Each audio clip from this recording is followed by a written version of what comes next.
안녕하세요. 그 다섯 번째 기독 교양 강좌에 오신 여러분을 환영합니다. 저는 오늘 사회를 맡은 박한결 형제입니다. 오늘 다섯 번째 강좌는 한동대학교 교양학부에서 철학을 담당하고 계신 손하철 교수님을 모셨습니다. 손하철 교수님께서는 한국 교회와 첨단 기술이라는 주제로 강연을 해주십니다. 특별히 손하철 교수님께는 제가 학부 때 철학을 배웠었고 또 교수님 TA 조교를 했었기에 훨씬 더 뜻깊은 것 같습니다. 그 당시에 이제 교수님께서는 학생들하고 누구나 알지만 아무도 읽지 않는 책 읽기 모임, 그러니까 고전 독서 모임을 같이 하셨는데요. 그때 이제 읽었던 책들이 마살 맥루한의 미디어에 의해, 아니면 이제 칼뱅의 기독교 강요, 그리고 에라스무스의 우신 예찬 이런 책들이 있었습니다. 손하철 교수님께서는 그 에라스무스가 있었던 벨기에 루뱅 대학교에서 기술 철학을 전공을 하셨고 현대기술과 민주주의라는 주제로 박사학위를 받으셨습니다. 제가 교수님께 기술 철학에 대해서 이제 벌써 한 10년 이상 전이지만 들었던 기억 중에 하나는 그 대규모의 중앙 집중력 원자력 발전과 그다음에 소규모의 이제 분산된 풍력 발전 중에 어떤 발전 기술을 선택하느냐가 이제 우리 사회가 수도권 대도시 중심의 사회가 되는지 아니면 지방 분권형 사회가 되는지를 결정지을 수도 있다. 우리가 그런 것들을 의식하면서 살아야 한다. 그러니까 우리가 기술을 선택하는 것이 아니라 기술이 우리와 사회를 결정지을 수 있다. 이런 것들을 배웠던 것 같습니다. 졸업하고 나서 이제 몇 년 지난 다음에 문득 그때 배웠던 가르침을 생각을 해보니까 기술 철학이라는 것이 어쩌면 기술이라는 우상으로부터 우리의 주체성을 지키는 것, 그런 기술에 대한 우상 숭배에서 우리를 지키는 굉장히 기독교적인 학문이라는 생각을 했던 기억이 납니다. 예, 그래서 오늘 특별히 강연이 더 기대가 됩니다. 제가 그래서 시작하기 전에 먼저 기도드리고 시작하겠습니다. 기도하겠습니다. 사랑과 지혜가 많으신 아버지 하나님, 저희 기독교 교양 강좌 지금 다섯 번째 강연까지 주님께서 인도하여 주시고 주관하여 주셔서 많은 가르침 배우고 또 그 기쁨 누리게 하여 주심에 감사를 드립니다. 이제 겨울이라 날씨가 많이 춥고 사회의 어지러움들 가운데 있습니다. 주님께서 이 세상의 만물의 주인 되시오니 그 모든 것들 주관하여 지켜주시고 그러한 가운데서도 우리가 이렇게 아버지의 창조 세계, 하나님의 나라의 각 영역들에 대해서 배울 수 있는 기쁨 허락하여 주심에 감사를 드립니다. 주님, 우리가 이러한 나눔과 배움, 가르침, 깨달음 속에서 예수 그리스도의 제자이자 하나님 나라의 백성으로 아버지가 생각하시는 그 창조 세계의 아름다움들 지켜나가는 그 길에 함께 동행하는 제자들 되게 하여 주시옵소서. 또한 특별히 오늘 강연하여 주시는 손하철 교수님과 가족들의 가정에 평안과 건강 허락하여 주시고 넘치도록 축복하여 주시기를 구합니다. 감사드립니다. 예수님 이름으로 기도드립니다. 아멘. 네. 오늘 손하철 교수님 박수로 환영하겠습니다.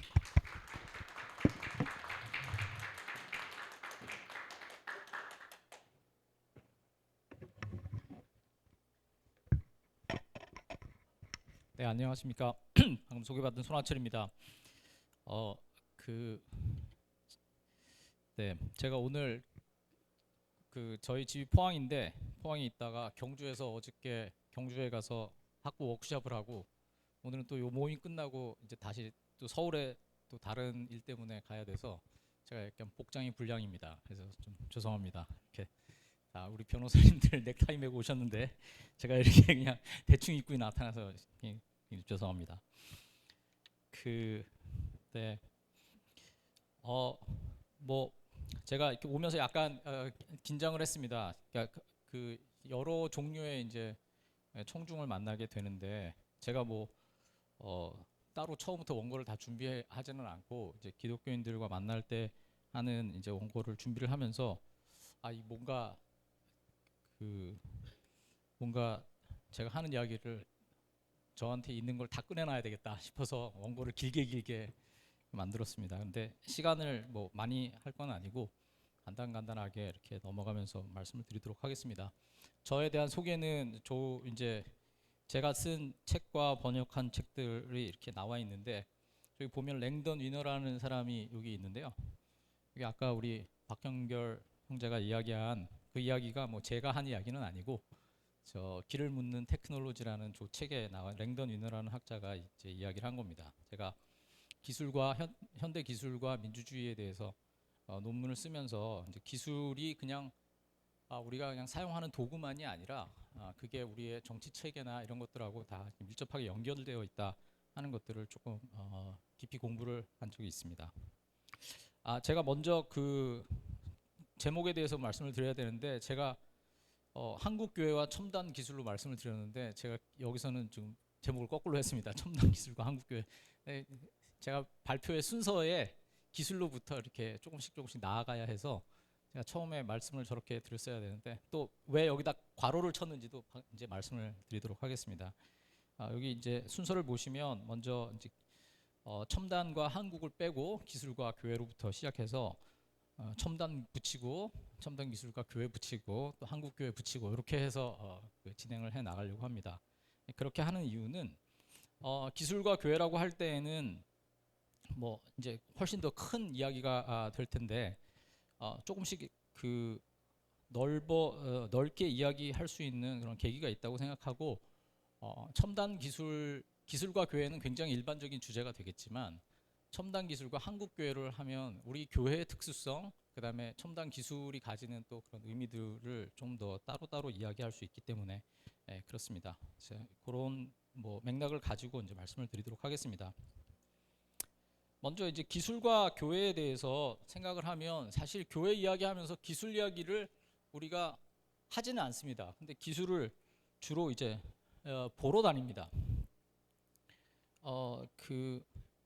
이제 전통적인 일단 먼저 기술에 대해서 이야기를 하자면 사실 철학보다 더 오래된 게 기술입니다. 돌도끼부터 이제 뭐 기술이라고 굳이 이야기를 한다면 사람들은 항상 무엇인가를 인공적인 것을 만들어서 사용하는 도구의 인간이었습니다. 근데 인류 문명에 엄청난 그 영향을 기술이 당연히 이제 미쳤고 우리가 뭐 구석기 시대, 신석기 시대라고 하면 기술을 이야기하는 거 아니겠습니까? 그런데 기술 철학은 굉장히 최근에 생깁니다. 그 얘기는 조금 이따가 하도록 하겠습니다. 근데 하여튼 당대에 그 가치가 인정된 기술은 사실 잘 없습니다. 그러니까 이제 루터가 인쇄술은 복음 전파를 위해서 신이 내린 최대 선물이다 했는데 이제 그건 굉장히 예외적인 케이스이고 청동기 시대 사람이 나는 청동기 시대에 살고 있지 이렇게 생각하지는 않잖아요. 그러니까 기술의 발전이 워낙 천천히 이루어졌기 때문에 기술을 어떤 숙고의 대상으로 삼은 일은 굉장히 최근의 일입니다. 그래서 이제 기술 철학자들은 대개 전통적 기술과 말하자면 현대 기술을 구별해서 이야기를 하곤 합니다. 그래서 자크 엘룰 같은 사람은 문화에 종속됐다. 또 장인이 도구보다 더 중요했다. 이제 기술자가 늘 있었는데 기술 자체에 대해서 사람들이 그렇게 깊이 생각하지는 않았다. 그다음에 또 과거에 기술이 열등한 문화에서 어떤 열등한 파트로 인식되었다. 그런 이야기를 했습니다. 또 한스 요나스라는 사람은 주어진 목적과 수단이 정적 평형 관계를 유지한다라고 얘기했습니다. 이건 뭐냐면은 교회를 높게 짓고 싶으면은 높게 지으려는 기술이 조금씩 발전을 하다가 첨탑을 해서 이제 뭐 아치를 만들고 교회를 높게 지을 수 있게 되면은 거기서부터는 이제 끝납니다. 끝나고 그 다음부터는 그 기술을 계속 정교화시키는 데만 하지 계속해서 기술이 발전하지 않는 겁니다. 그러니까 오늘날하고는 매우 다르죠. 오늘은 이게 다 됐다 싶으면 그 다음으로 바로 나가는 그런 특징이 있습니다. 그러니까 전통적 기술은 이랬기 때문에 어떻게 보면은 철학의 대상이 되지를 않았었습니다. 교회와 이제 굳이 제가 이제 아까 그 기술을 보러 간다 했는데 사실은 교회에서 예배당이 굉장히 중요하지만 예배당은 예배를 드리기 위해서 있는 거잖아요. 예배가 중요합니까? 예배당이 중요합니까? 예배당이 중요한 게 아니라 예배가 중요한 거잖아요. 옛날에는 실제로 예배가 중요했습니다. 오늘날하고는 약간 다른 거죠. 그러니까 이제 철학은 그래서 가장 중요한 것에 대해서만 이야기를 하기 때문에 옛날엔 신에 대해서는 철학을 했지만 기술에 대해서는 철학하지 않았습니다. 굳이. 왜냐하면 기술은 그냥 도구였을 뿐이니까요. 자, 이제 뭐 교회는 지금 제가 여기 한 굉장히 일반적인 이야기입니다만 그런데 하여튼 교회와 기술이 매우 밀접하게 연결은 되어 있었지만 그 연결을 사람들이 굳이 만들어서 이야기하거나 제가 오늘 말씀드릴 주제로 이런 식으로 이야기를 하지는 않았더랬습니다. 자, 이제 첨단 기술의 시대가 옵니다. 첨단 기술은, 현대 기술은 전통적 기술과는 달리 우리의 삶에 침범에 들어옵니다.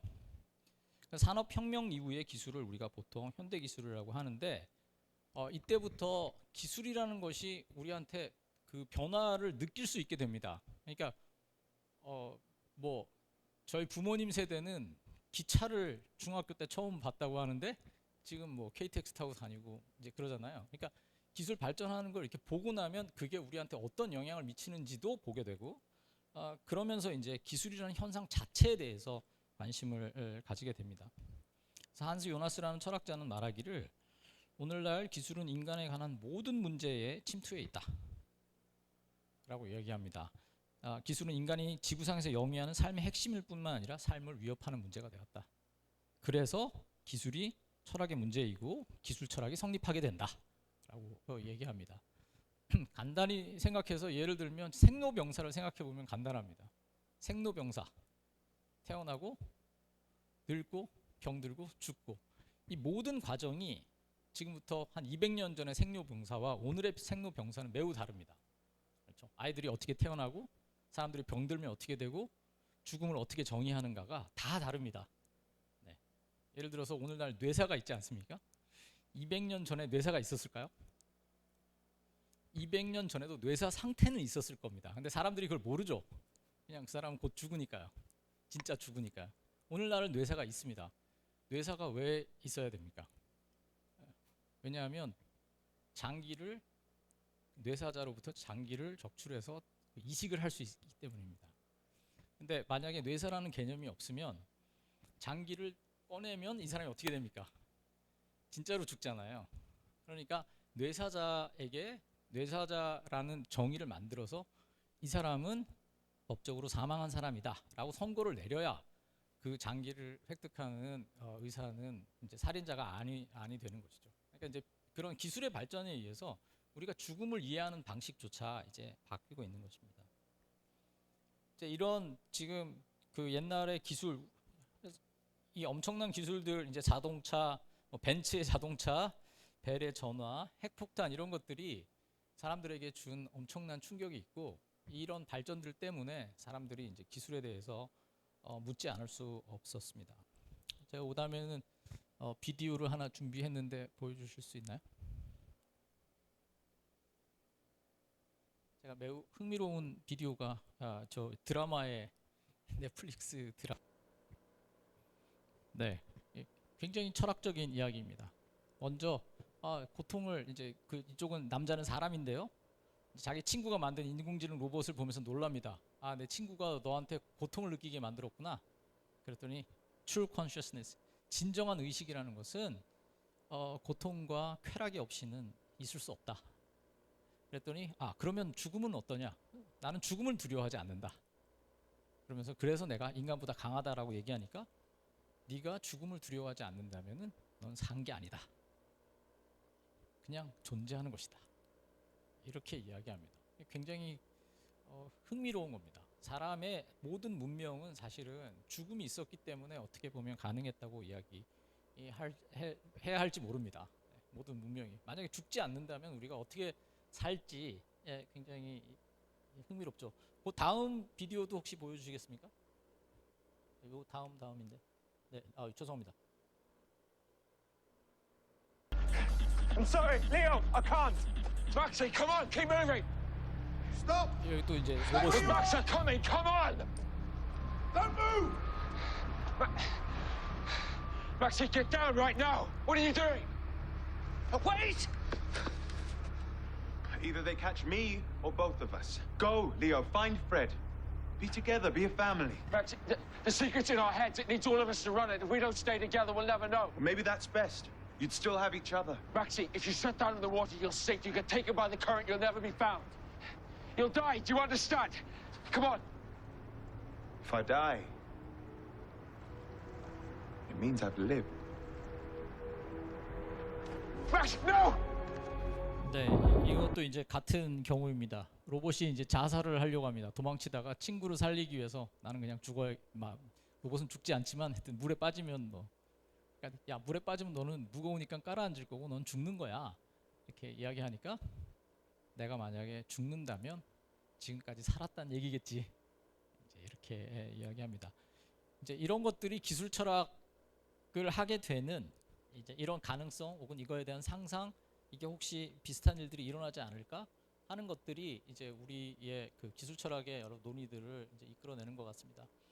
또 최근에는 기술의 발전이 그냥 상수로 들여지고 있는 것도 이제 그 이유 중에 하나인데, 제가 굉장히 흥미롭게 생각하는 것은 우리는 기술의 무한 발전을 주어진 조건으로 생각합니다. 기술이 더 이상 발전하지 않는다는 상황 자체를 상상하지를 않습니다. 그래서 이제 그 결과로 일어나는 것이 기술 예보의 시대입니다. 기술 예보라는 것은 일기예보처럼 앞으로 기술이 어떻게 발전할 것인가, 이걸 계속 우리가 이야기합니다. 10년 후에는 어떤 기술이 나올까, 20년 후에는 어떤 기술이 나올까. 그런데 이제 흥미로운 거는 본래 기술이라는 거는 자연으로부터 우리를 보호하기 위해서 이제 옛날에 기술을 만들었을 텐데요. 예를 들어서 비가 오니까 우산을 만들지 않습니까? 근데 비가 올 때 어떻게 하면 비가 안 오게 할 수 있을까? 물론 우리 또 기독교인들은 수련회 전날 이제 비가 올 것 같은 기도도 하죠. 이제 비 안 오게 해주세요. 뭐 이렇게 기도도 하는데, 보통은 일기예보 듣고 나는 오늘 우산을 준비해야 되겠다 이렇게 생각하지, 그 비가 안 오게 해야 되겠다 그렇게 이제 생각하지는 않죠. 근데 오늘날 기술에 대해서 우리가 비가 오는 것처럼 생각합니다. 어차피 기술은 발전될 건데, AI 시대가 올 건데 그걸 내가 어떻게 준비해야 될까 이렇게 생각하지, AI를 이걸 개발을 해야 되나 말아야 되나 이런 식으로 생각을 안 하게 되어 버린 것입니다. 그러니까 기술이 자연처럼 된 굉장히 흥미로운 세상에 우리가 이제 살고 있습니다. 그래서 이제 기술 철학의 여러 가지 이제 많은 주제들이 이제 나오게 되는데, 기존의 삶과 죽음과 같은 가장 기본적인 문제에 대한 이제 재검토가 필요하기도 하고, 그 다음에 도대체 이 기술이 뭔가, 기술이 그럼 현대 기술하고 과거의 기술이 같은 건가 다른 건가, 이제 이런 이야기를 묻기도 하고요. 또 기술이 과연 진짜 중립적인가. 중립적이라는 것은 뭐 칼은 잘못 사용하면은 흉기가 되지만 잘 사용하면 뭐 요리에 쓸 수 있다. 이제 뭐 이런 식의 기술은 다 그 내가 잘 쓰면 되는 것이지 기술 자체는 중립적이다. 이제 이런 이야기들에 대해서 과연 그런가. 또 현대 기술은 무엇보다 인간에 대한 이해를 어떻게 바꾸었는가 하는 그 이제 논의들을 하게 됩니다. 여기는 이제 기술 철학의 이론들을 제가 그냥 그림으로 이렇게 간단하게 표현해 놓은 건데요. 고전적 기술 철학의 경우는 기술이 인간에게 심대한 영향을 미치는데 그것에 대해서 약간 부정적이거나 의문을 제기하는 그런 접근입니다. 경험으로의 전환은 여전히 우리가 기술을 통제할 수 있고 잘 관리할 수 있다라고 생각하는 겁니다. 제가 기술과 민주주의에 대해서 이제 논문을 썼다고 말씀드렸는데, 기술의 민주화라는 이제 논의가 있습니다. 그게 이제 대표적인 경험으로의 전환이라는 그런 흐름입니다. 최근에는 포스트 휴머니즘이라는 이제 새로운 흐름이 이제 등장하고 있는데, 여기서는 이제 새로운 인간이 등장한다. 새로운 종류의 인간. 새로운 종류의 인간은 여러 가지 있습니다. 예를 들어서 기계와 인간이 결합한 사이보그도 새로운 존재일 거고요. 어떤 분들은 제가 안경 쓰고 있는 것도, 저도 이제 안경 쓴 것도 사이보그다. 기술하고 다 결합한 거 아니냐. 우리 약도 먹고 뭐 렌즈도 삽입하고 뭐 페이스메이커도 심장에 달고 하는데, 이제 그렇게 해서 이제 우리가 옛날에 생각하던 인간과는 다른 종류의 인간이 등장한다. 이렇게 이제 이야기하면서 이제 우리가 인간 이해를 새롭게 해야 된다 얘기합니다. 또 아까 보신 것처럼 완전히 기계로 만들어진 인간, 그러나 똑같이 인간처럼 만약에 생각하고 고통을 느끼고 할 수 있다면 그걸 인간이라고 하지 않아야 될 이유는 또 뭔가, 이렇게 물어보기도 합니다. 자, 이제 여기까지가 이제 제가 좀 약간 굉장히 빨리 움직였습니다만, 기술 철학과 관련해서 왜 현대 기술이 철학의 주제가 되었는가 이제 하는 이야기까지 이제 제가 말씀을 드렸습니다. 이제부터는 이제 첨단 기술과 교회의 그 논의를 좀 해보도록 하겠습니다. 그러니까 과거에는 아까 말씀드린 것처럼 예배당 지을 때 기술 자체를 중요하게 여긴 건 아니고 하나님을 섬기기 위해서 뭐 첨탑을 높이 올려야 되겠다 이제 이런 식으로 약간 도구적으로 생각을 했더랬습니다. 그리고 실제로 기술이 여러 가지 많은 이제 도움을 주기도 하였습니다. 저 맨 오른쪽에 보시면 저게 이제 루터가 번역한 독일어 성경을 구텐베르크 활자로 찍은 그런 겁니다. 그러니까 엄청난 우리가 잘 알다시피 종교 개혁이 기술에 엄청난 영향을 받았습니다. 루터가 그 비텐베르크 구석 독일의 그 구석에 있는 그 거기서 95개조 반박문을 이제 벽에다가 대잡으로 붙였는데 그때 인쇄술 그때 막 이제 발명된 지 얼마 안 되는 그 구텐베르크 인쇄술 덕분에 한 달 안에 독일 전역에 이 95개조 반박문이 퍼졌다고 합니다. 그러니까 이제 그래서 이제 종교 개혁의 어떤 불길이 일어난 것이고 또 루터가 번역한 성경도 그 활자수를 이용해서 굉장히 많이 발전을 했던 것이죠. 오늘날 뭐 이제 선교의 시대가 시작된 것과 증기선을 우리가 구별해서 생각할 수 없고 또 오늘날 우리나라에서 가장 좋은 음향 시설은 다 교회에 있다고 합니다. 그러니까 이제 기술과 교회의 그 결합은 우리가 생각하는 것보다 훨씬 더 이제 가깝습니다. 근데 과거에는 이제 이것이 도구였다면 이제 최근에는 이제 도전으로 바뀌고 있는 것 같습니다. 제가 아까 말씀드린 여러 가지 생로병사에 대한 새로운 이해, 기술이라는 어떤 도구의 그 강력한 영향력이 가지는 그런 의미들을 생각을 한다면 과거에는 기술이 도구로서의 자리에 머물러 있었고 교회는 그냥 주도적인 방식으로 이제 기술을 사용했지만 이제 산업혁명 이후에는 그 결과를 우려와 도전으로 받는 이제 사례들이 생기기 시작합니다. 그러니까 이제 신학에서도 아니면 교회에서도 이 기술에 대해서 이제 여러 가지 이제 입장들을 가지고 이제 논의를 하기 시작합니다. 그것들을 조금 이제 말씀을 드리려고 합니다. 제가 이제 그 어떤 그 논문에서 이제 쓴 한 문장인데요. 기술과 인간됨 혹은 인간 이해가 이렇게 밀접하게 연결되어 있다는 주장은 기독교에 큰 함의를 가진다. 사람이 다스리고 돌보는 자연을 논하고 사람을 사랑하셔서 스스로 인간의 몸을 입으신 하나님을 믿는 기독교는 기술이 드러내는 새로운 인간 이해를 어떻게 받아들일 것인가? 이러한 물음은 기술을 도구적으로 이해하면 제기되지 않을 것이지만 기술 철학에서 다루는 인간과 기술의 관계를 진지하게 생각한다면 교회와 신학이 무시할 수 없는 중요한 주제가 된다.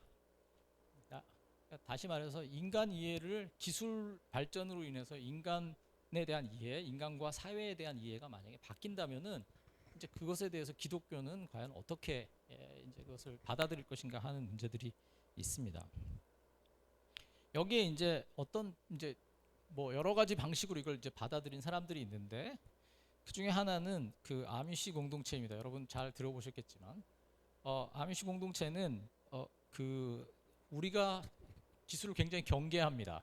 경계한다는 것이 뭐 기술을 안 쓴다든가 그런 건 아닌데 이분들은 중요하게 생각하는 게 공동체입니다. 그래서 공동체에 도움이 되냐 안 되냐 이걸 가지고 이제 기술을 사용하든지 아니면 어떤 식으로 사용할 것인지를 이제 고민을 하는데 예를 들면 1900년대 이제 전반부에 전화기를 사용해야 되냐 말아야 되냐를 가지고 20년 동안 이제 토론을 했다고 합니다. 그러니까 어떤 공동체는 이것 때문에 나뉘었습니다. 이제 문제가 뭐냐면은 전화기를 이렇게 놓으면은 사람들이 쓸데없이 잡담을 하게 된다는 거예요. 그리고 얼굴을 마주보고 이야기하지 않고 이렇게 전화기를 들고서 잡담을 하게 되니까 그걸 사용하면 안 된다. 근데 이제 다른 사람들은 이분들은 농부인데 농부 그 자기들 공동체에서 해가지고 어쨌든 밖에 팔아야 되잖아요. 세상 사람들이 다 전화기를 쓰고 있는데 우리는 전화기를 안 쓰면은 장사를 어떻게 하냐? 이래가지고 이제 양쪽에 그 서로 다른 의견이 이제 막 충돌을 했는데 이제 결과적으로 어떤 공동체가 이제 내린 결론은 뭐 여러 가지가 있는데 어떤 공동체는 집안에는 놓지 마라. 그래서 옛날 화장실처럼 밖에 이제 전화 저 마당 저 구석에다가 전화 이렇게 부스를 놓는 거예요. 그러면 전화하기가 되게 불편하잖아요. 그러니까 이제 비즈니스 전화는 나가서 받고 이제 아니면은 이제 집안에서 안 하고 혹은 어떤 공동체에는 마을에 한 군데 가운데다가 이제 커다란 그 전화 부스를 하나 놓고 이제 전화벨 크게 울리게 해서 밭에서 일하다가 전화 울리면 뛰어가서 받아요. 그럼 누구 바꿔주세요. 그러면 또 이제 놓고 뛰어가서 야 누구야 전화 왔어. 그래서 가서 받고 이제 불편하게 만들어서 이제 공동체에는 이제 그 위해가 없도록 하자. 또 뭐 자동차 이야기도 있습니다. 자동차 이렇게 마차를 몰고 다니거든요. 이 교통사고가 많이 나서 이제 문제가 많았다고 하는데 이분들이 자동차를 안 타는 건 아닙니다. 근데 소유하지는 않고 택시를 탑니다. 필요하면. 그런데 남의 소유의 차를 이용하더라도 마차로 갈 수 있는 거리보다 더 멀리 가지는 않습니다. 뭐 그게 얼마나 되는지는 저 잘 모르겠습니다만 그게 뭐냐면 그거보다 멀리 있는 사람이랑은 사귈 필요가 없다는 거예요. 너무 멀리 있는 사람이랑 사귈 필요 없다. 근처에 있는 사람이랑 같이 잘 살아라. 뭐 이제 이런 겁니다. 그래가지고 또 그 220V 미국은 220V는 아니지만 하여튼 그 중앙에서 오는 110V 전기를 쓰지 않고 자기들이 이제 발전해서 엔진 돌려가지고 뭐 자가 발전 해가지고 쓴 정도의 전기만 쓴다. 이제 다른 곳에 이제 의존하지 않겠다. 뭐 이제 이런 것입니다. 그러나 이제 이게 이제 기독교의 이름으로 기술에 대해서 어떤 대안을 제시한 굉장히 이제 특별한 경우입니다. 요즘에 약간 이제 그런데 이 공동체가 지금도 건재합니다. 이분들이 그 이제 자식을 많이 낳아서 10대가 되면은 10대 뭐 하여튼 성인이 되면은 밖에 나가서 살도록 한다고 합니다. 그래서 밖에 나가서 살다가 공동체로 돌아올 사람 돌아오고 안 돌아올 사람은 그냥 밖에서 사는데 뭐 한 집에 2명씩만 돌아오면 이제 공동체의 규모가 유지되는데 조금씩 커진다고 합니다. 밖에 나가서 살아보고 이거 너무 피곤하다. 다시 와서 농사 짓고 이렇게 산다고 합니다. 우리가 잘 알고 있는 이제 개혁주의 기술 철학도 있습니다. 그 네덜란드의 그 판 리센이라는 그 이제 학자가 문화명령에 기반한 기술 철학을 정식화를 하였습니다.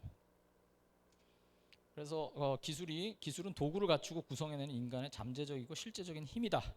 이게 이제 하나님의 창조의 모습을 드러낸다. 해서 우리 기독교 세계관 안에서 이제 가장 어떻게 보면 이제 널리 받아들여지고 있는 이제 그 입장입니다. 이제 창조, 타락, 구속의 도식으로 이제 기술을 이해하고 그러니까 기술을 만들고 창조하는 것은 하나님의 창조의 모습인데 이게 타락으로 인해서 이제 좀 옆길로 갔다. 그래서 기술을 구속해야 된다 하는 이야기를 이제 그 많이 하곤 합니다. 그런데 이제 이 도식에 저는 약간 문제가 있다고 생각을 합니다. 뭐냐면은 모든 문화 활동, 기술을 이제 개발하는 건 다 좋은 일이다.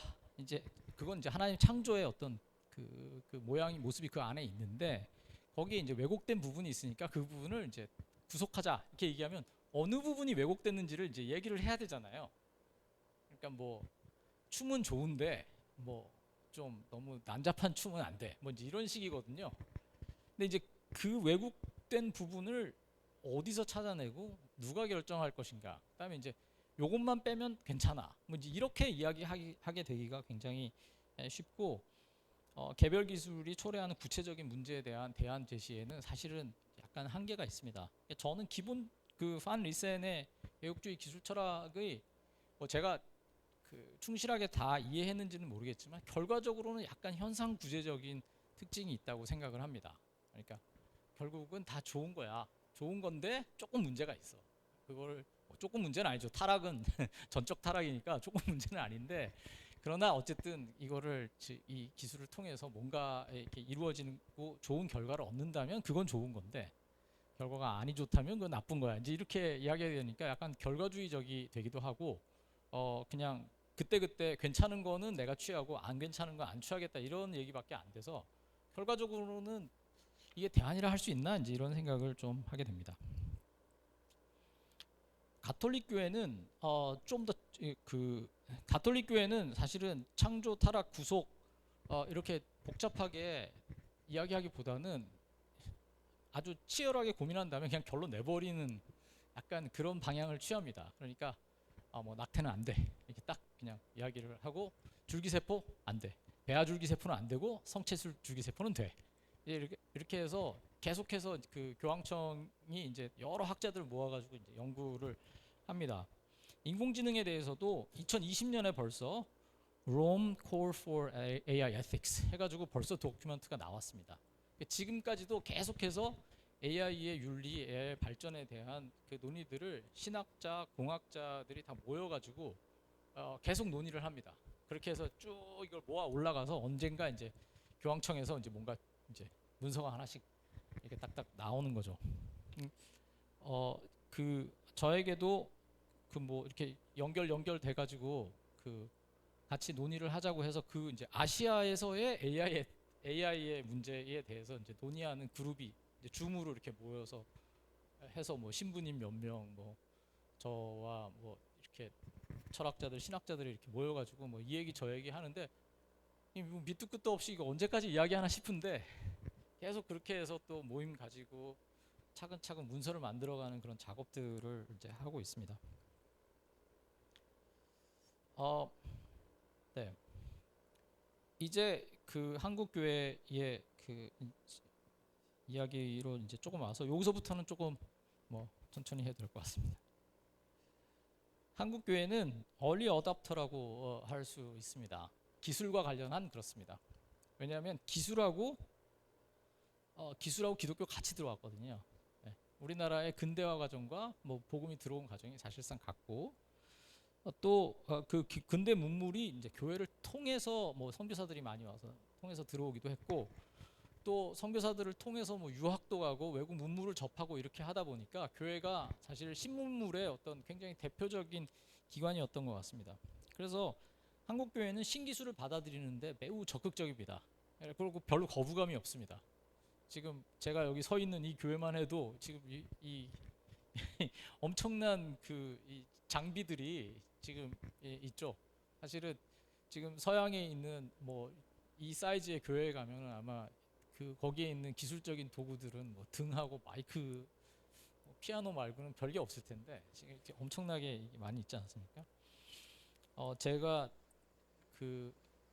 지금 50살이 조금 넘었는데 제가 중학교, 고등학교 다닐 때 이미 전도사님을 하려면 일종 보통 면허가 있어야 됐습니다. 교회차가 아무리 조그만 뭐 웬만큼 조그만 교회라도 교회차가 다 이렇게 다녀야 돼서 전도사님들 다 이제 자동차 모일 줄 알아야 됐고. 자 그러면서 이제 낙태, 배아 복제 줄기세포, 황우석 사태 때 뭐 유전자 조작 이런 거 뭐 그 이야기할 때 별로 입장이 없습니다. 그러니까 가톨릭 교회는 굉장히 다르죠. 가톨릭 교회는 아니 다른 건 되는데 이건 안 돼. 이렇게 딱딱 찝어주는 게 있는데 한국 교회는 적어도 개신교회는 그런 게 없습니다. 여러분 몇 년 이제 꽤 오래 전인데 거의 한 20년 가까이 됐죠. 벌써 한 2006년 7년 그때니까요. 황우석 사태가 있었을 때 난리가 났지 않습니까? 근데 그 가톨릭 교회는 바로 배아 복제 줄기세포를 안 된다. 그건 생명을 죽이는 일이기 때문에 안 되는 일이다.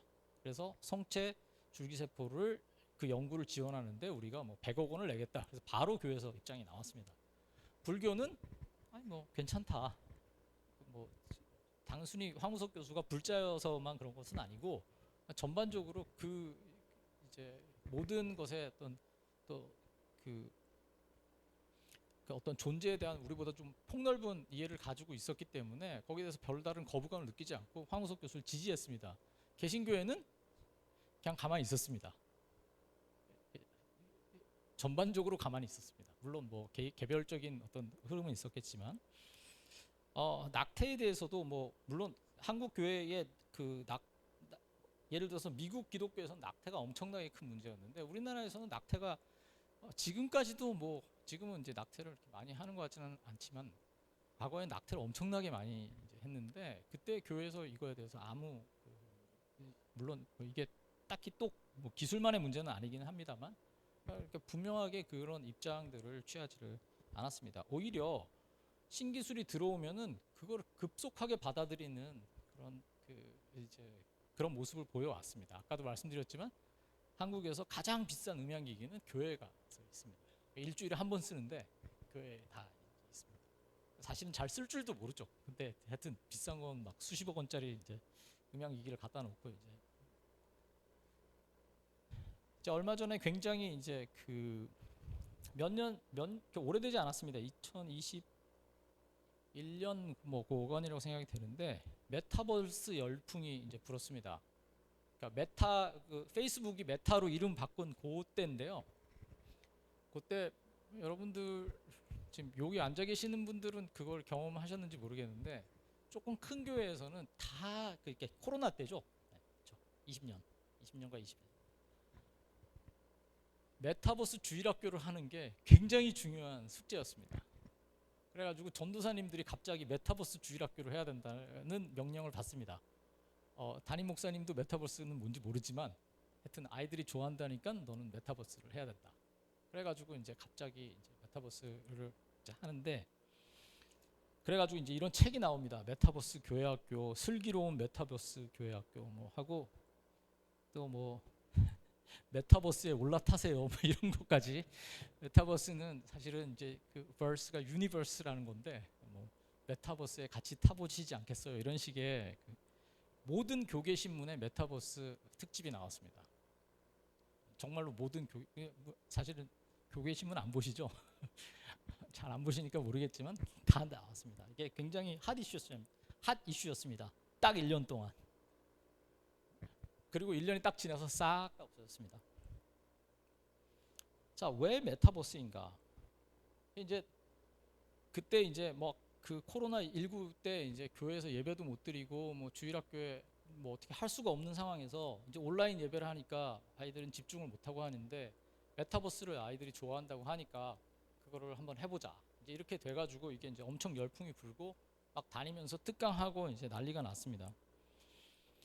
그런데 그 때에 이게 이제 한국 교회의 얼리 어댑터의 모습을 이제 정말 절실하게 너무 적나라하게 보여준 그런 예였다고 할 수 있습니다. 그러니까 기술이 이게 좋은 기술인지 나쁜 기술인지 이게 되는 건지 안 되는 건지에 대해서 검증을 하지 않고 유행을 그냥 따라갑니다. 메타버스는 사실은 그때는 완성된 기술이라고 할 수 없었는데 그걸 그냥 다 한다고 하니까 막 따라 해야 된다는 그런 조급함에 그냥 다 그걸 받아들이기 시작합니다. 또 신학적 숙고나 철저한 검증을 하지 않고 그냥 수용적인 걸 합니다. 이거 좋다니까 그냥 받아들이는 거고 여기에는 기술 발전은 곧 좋은 것이다.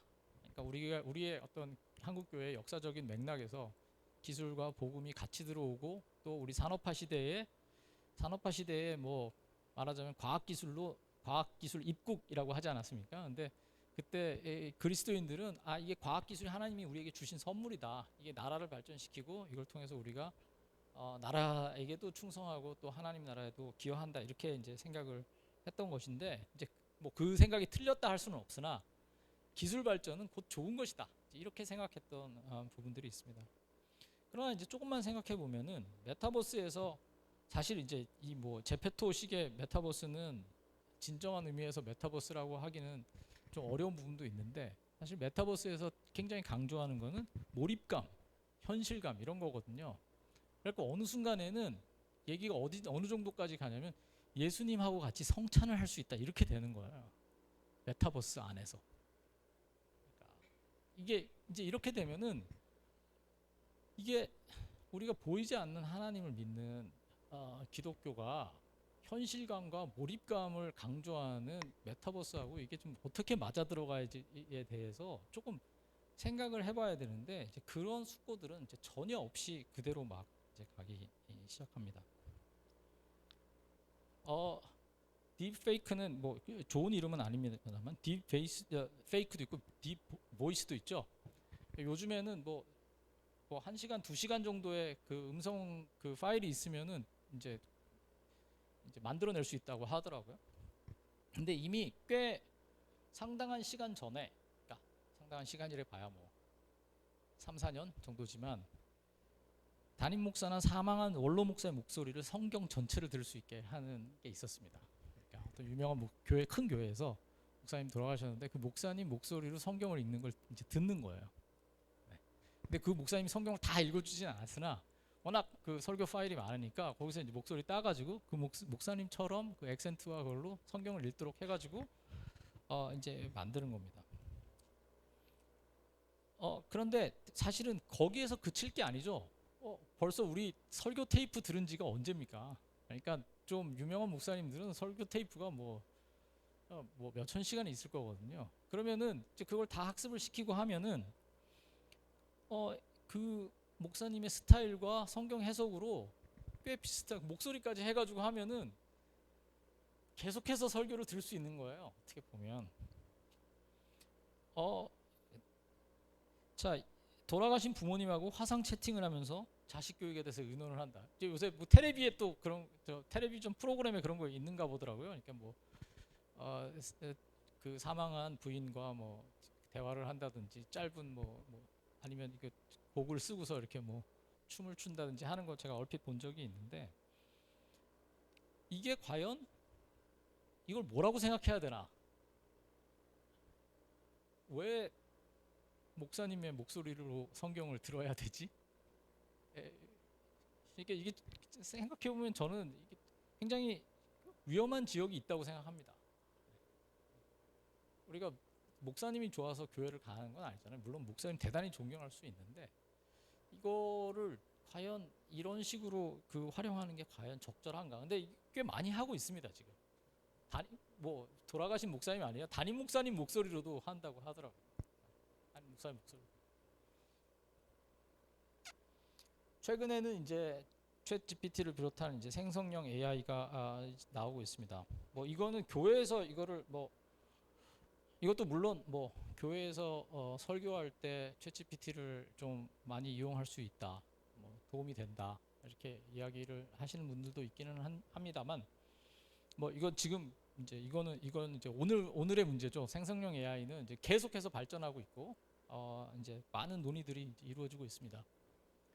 이제 관련 이제 주제들 뭐 제너럴 AI 시작인가,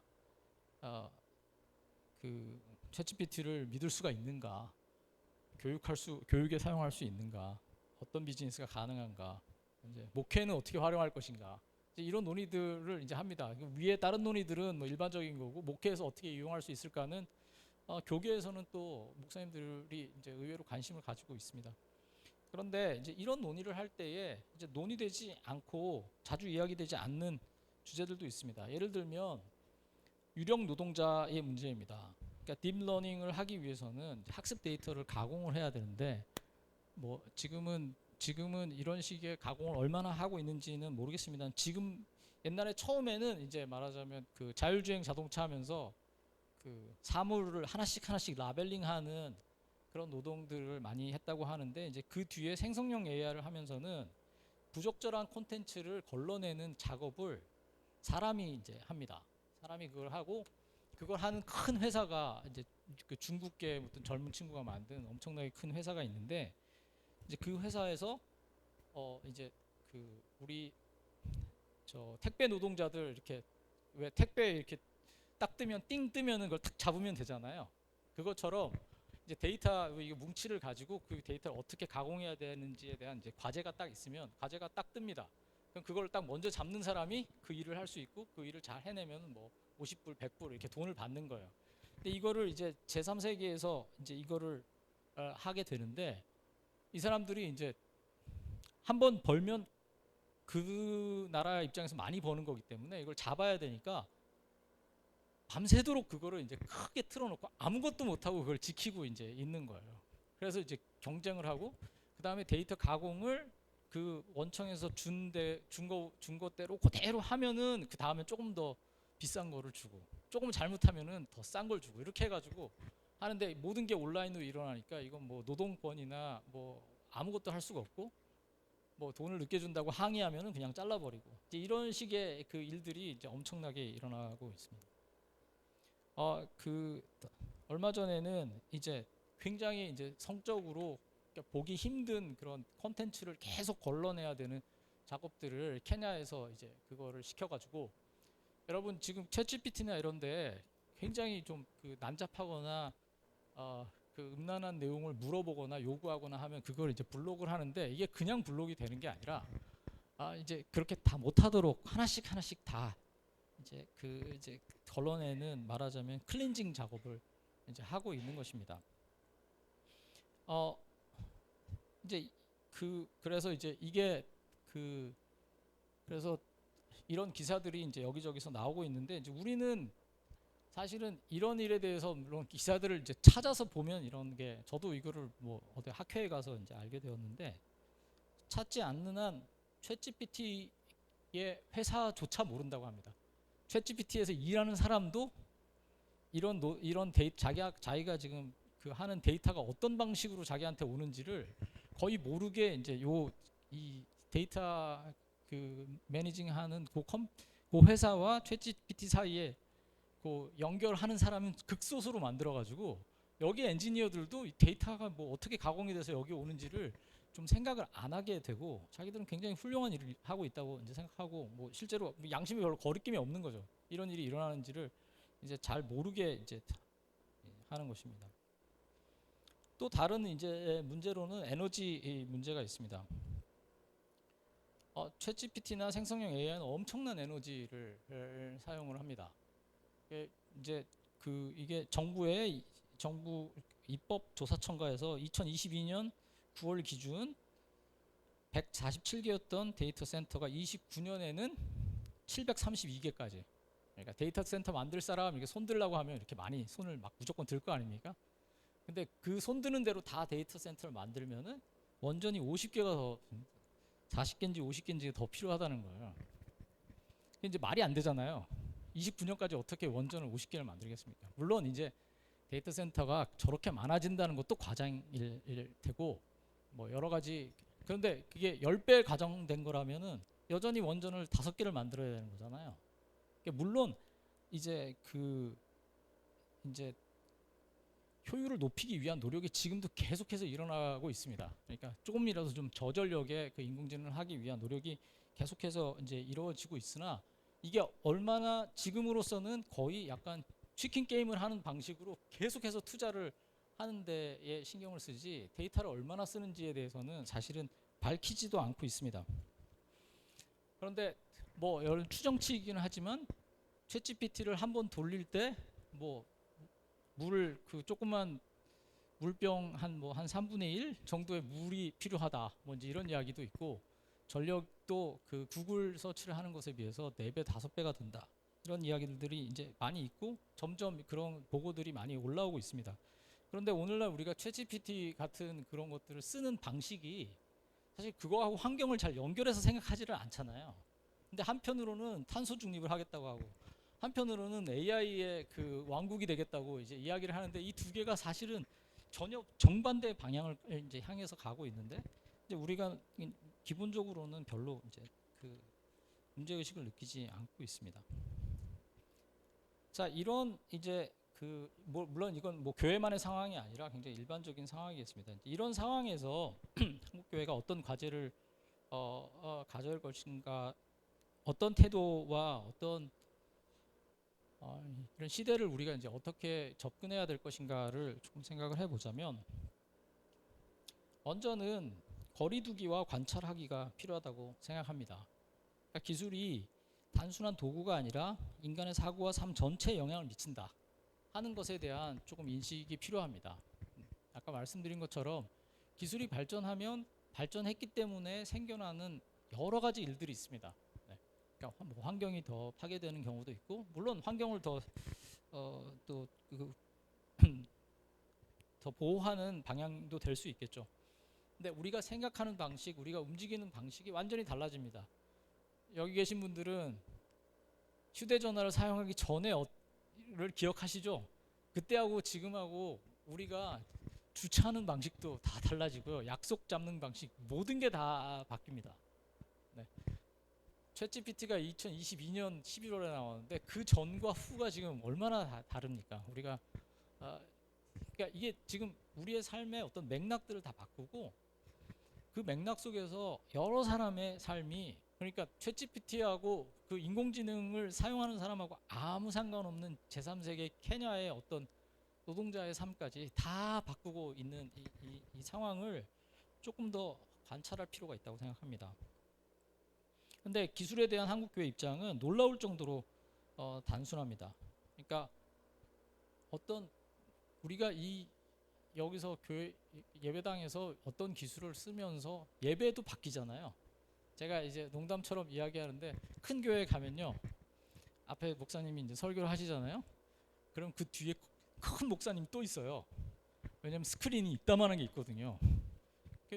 목사님이 적당히 잘 보이는데 사람 눈이 큰 목사님 옆에 있으면 어디를 봅니까? 목사님은 성도를 보는데 성도는 스크린을 봐요. 그렇죠? 이쪽엔 성가대가 앉아있는데 성가대는 어디를 봅니까? 이쪽 스크린을 봅니다.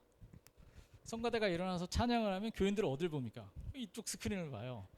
예배당에 사람들이 앉아서 같이 예배를 드리는데 서로 눈이 마주치지 않는 거예요. 이게 또 어떤 경우에는 지하실에 제가 얼핏 뭐 농담처럼 이야기를 들었는데 그 이제 예배당이 다 차면은 지하실에 가서 이제 스크린으로 예배를 드리는데 지하실이 먼저 찬대요. 묘하지 않습니까? 근데 묘하지만 또 약간 이해가 되잖아요. 자, 이게 조금 그래서 어떤 교회 안으로 뭐가 들어올 때 뭐 아미시 사람들 정도는 아니더라도 이게 우리에게 들어오는 게 무슨 의미인가, 이게 예배와 어떤 관련이 있는가, 이제 이런 것들을 좀 생각을 해야 된다고 생각합니다. 제가 신학교에 가서 그런 얘기를 했더니 끝나고 나서 어떤 교수님이 와서 저한테 그러시더라고요. 우리가 다 얘기했는데 말을 안 들어 이러시더라고요. 이게 좀 생각을 해봐야 될 일이라고 생각합니다. 그래서 성급하게 얼리 어댑터의 모습은 이제 좀 저는 뭐 메타버스 주일학교가 제가 잘못됐다고 생각하지 않습니다. 좋은 선용할 방법이 있을 거라고 생각합니다. 근데 남들보다 먼저 쓸 필요는 없다고 생각합니다.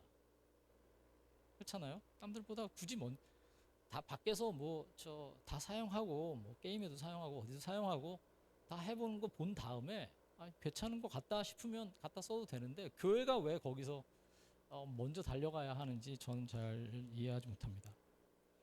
또 하나는 이제 검증을 해야 되는데 기술 자체도 이해를 해야 되지만 기술의 영향이 어떤 방식으로 작동하는지 이제 숙고해야 한다고 생각하고, 이 면에서는 기술에 대한 문해력이 이제 필요하다고 생각합니다. 그런 면에서 예술을 믿는 공학자들의 도움이 많이 필요합니다. 이제 교회에서 사실 기술에 대해서 좀 잘 설명해주고 이게 뭔지, 이게 어디에 쓰는 건지를 잘 설명을 해줘야 되는데 교회 안에서나 밖에서나 공학자들은 일반인들에게 그걸 굳이 설명하려 하지 않습니다. 그냥 본인 프로젝트 하는데 굉장히 바쁘고, 그래서 외부에 있는 사람들은 그냥 말하자면 신문 기사와 느낌적인 느낌을 보고 그냥 막 시장에 따라서 따라가게 되는데, 조금 더 그런 부분들을 도와주는 공학자들이 필요하다고 생각이 되고, 특정 기술 사용의 목적과 범위 또 한계를 명확하게 하려는 노력이 이제 같이 필요합니다. 그러니까 경쟁을 막 하고 있지만 거기서 어느 부분은 좀 여기까지 갈 필요는 없다 하는 것을 누군가 이제 이야기를 해줄 수도 있고 좀 조언을 해줄 수도 있고 기다릴 수도 있다고 생각합니다. 또 기술이 야기하는 신학적인 문제들에 대해서 좀 더 폭넓고 깊은 숙고가 필요합니다. 또 교회나 교단이 전체적으로 좀 모여서 같이 노력을 어떤 입장을 가지려는 노력을 해야 된다고 생각합니다. 제가 저기 인간 기술 공생 네트워크라고 하는 요 HTSN이라는 그 모임이 있는데, 여기 이제 신학자들과 공학자들이 이제 같이 모여서, 저도 이제 여기에 저는 뭐 신학자는 아니지만 여기서 이제 같이 끼어서 이제 연구를 하고 있는데요.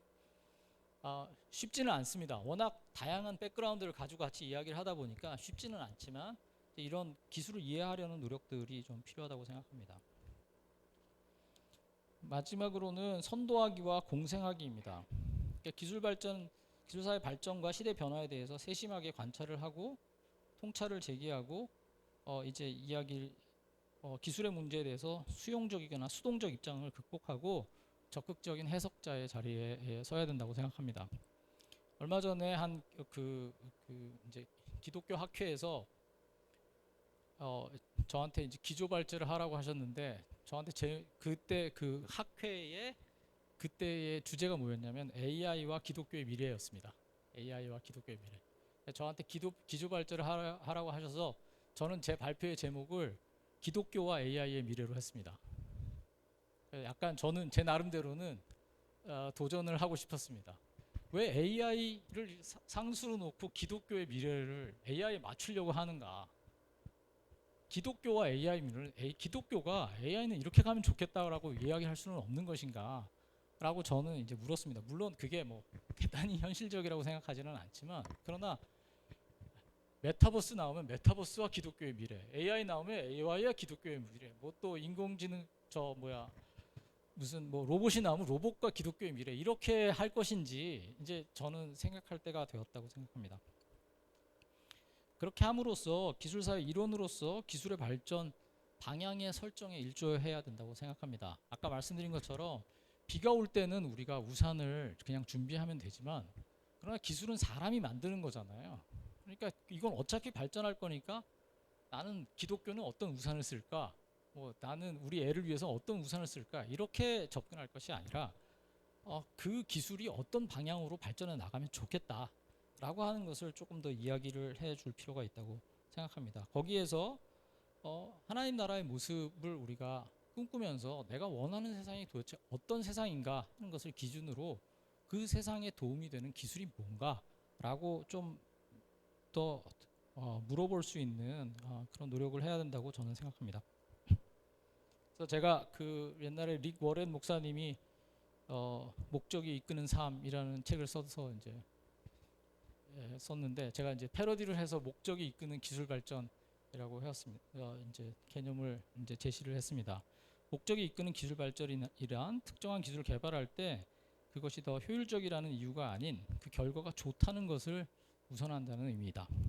이 입장에 따르면 기술적으로 가능한 것을 개발하기보다는 우리가 목적하는 바를 이루기 위한 기술을 개발해야 된다.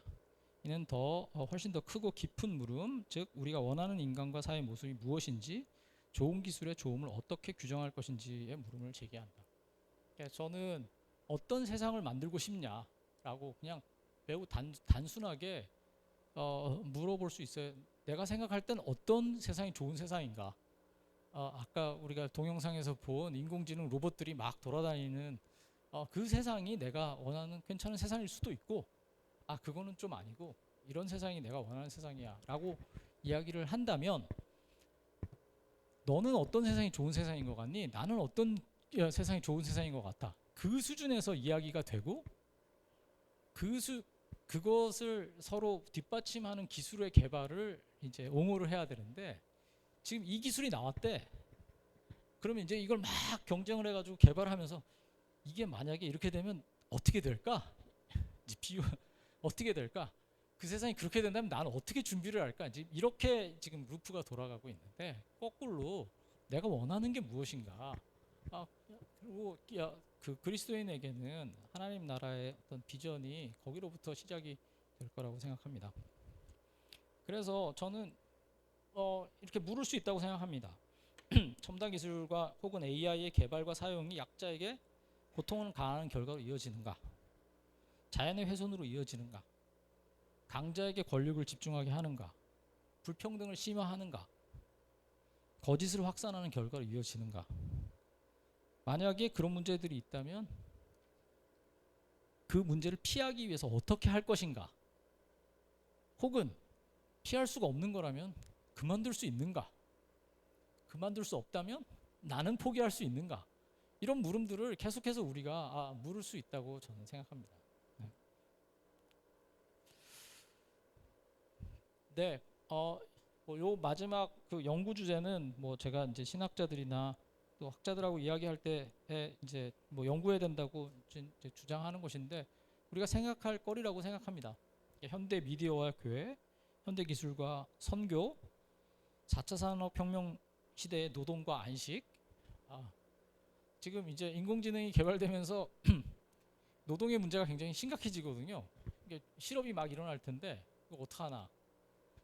성경에는 그 일하는 게 벌로 줬잖아요.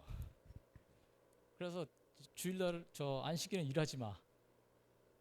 일해야지 겨우 살 수 있는데 하나님한테 네 삶을 맡기고 안식일은 일하지 마. 그래 강제로 일하지 말라고 했는데, 지금은 일하고 하고 싶은데 할 일이 없어지는 세상이 지금 되고 있는 것이죠. 네. 그걸 어떻게 할 것인가? 기후 위기와 교회 기술을 어떻게 할 것인가? 또 새로운 의료 기술을 우리가 어떻게 받아들일 것인가 하는 부분들이 저는 굉장히 심각한 주제라고 생각합니다. 새로운 의료 기술이 나왔으니까 이제 뭐 농담처럼 한마디만 말씀드리자면 저는 그렇게 생각합니다. 만약에 먼 훗날 어느 날 알약을 하나 먹으면은 10년을 더 살 수 있는 알약이 있다고 합시다. 뭐 몇 살이든 그 알약을 하나 더 먹으면 10년을 더 살 수 있는 거예요. 그러니까 80살까지 잘 살았는데 알약 딱 먹으면 90살까지 살 수 있고 90노인이 또 알약 하나 먹으면 또 살 수 있고 그때가 되면은 어떤 사람이 알약을 안 먹겠다고 하면은 너 지금 자살하려는 거야? 그렇게 이야기할 것인지 아니면은 그게 신앙의 표지가 될 것인지 나는 이제 알약을 안 먹고 하나님 나라 가겠다. 나는 뭐 120살 정도 됐으니까 이제 됐다. 할 것인지 아니면 계속해서 지금 생명 연장의 기술이 이제 이어지고 있는데 이거를 그냥 하나님 주신 선물이니까 하여튼 끝까지 우리가 살자.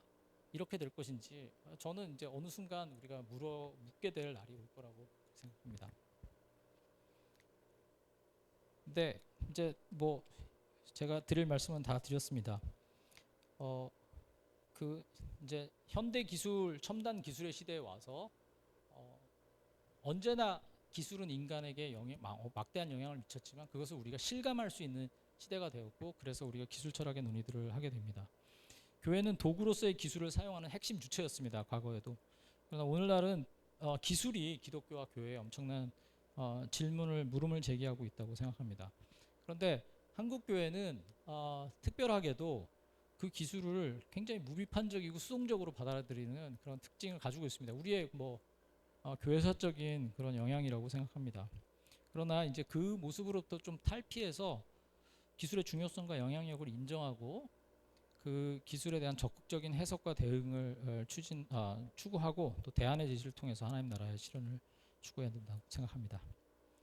네, 긴 시간 동안 들어주셔서 감사합니다.